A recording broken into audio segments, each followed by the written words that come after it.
Google passe un excellent moment ces derniers jours avec des bonnes nouvelles qui s'enchaînent. Ouf de soulagement cette nuit. Oui, on le voit à Wall Street où le titre prend 7% dans les échanges après bourse, car le géant américain ne sera finalement pas démantelé. C'était l'enjeu du méga procès qui l'opposait au gouvernement ces dernières années.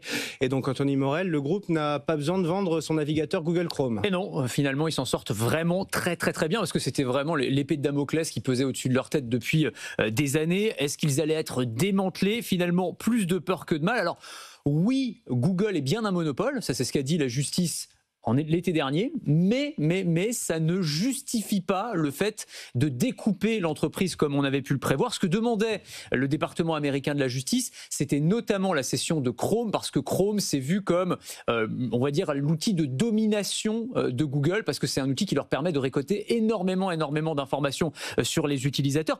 Il avait aussi été évoqué la possibilité de céder Android, donc vraiment une vente à la découpe, mais le juge estime que c'est trop compliqué, c'est trop risqué, et que donc, eh bien, on va pas faire ça. Alors, ça veut pas dire qu'ils s'en sortent complètement sans sanction. Ils vont quand même devoir partager certaines de leurs données du moteur de recherche avec des concurrents. Donc ça les arrange pas quand même, hein. C'est vraiment une vraie contrainte, mais c'est évidemment beaucoup moins grave que l'avenir qu'on leur promettait, que certains leur promettaient, un avenir à la Standard Oil ou à la AT&T avec un découpage total de l'entreprise. Bref, c'est un peu tout ça pour ça. Alors, Google bénéficie peut-être aussi d'un élément qui était pas là au début du procès, c'est l'explosion de l'IA générative. Bah oui, parce qu'aujourd'hui, on cherche beaucoup moins sur Google en réalité. Et donc, ce monopole de Google qui a été critiqué et qui devait être démantelé, eh bien finalement, c'est pas la justice, c'est peut-être l'innovation qui va en venir à bout. C'est ChatGPT qui va tuer le monopole. Exactement.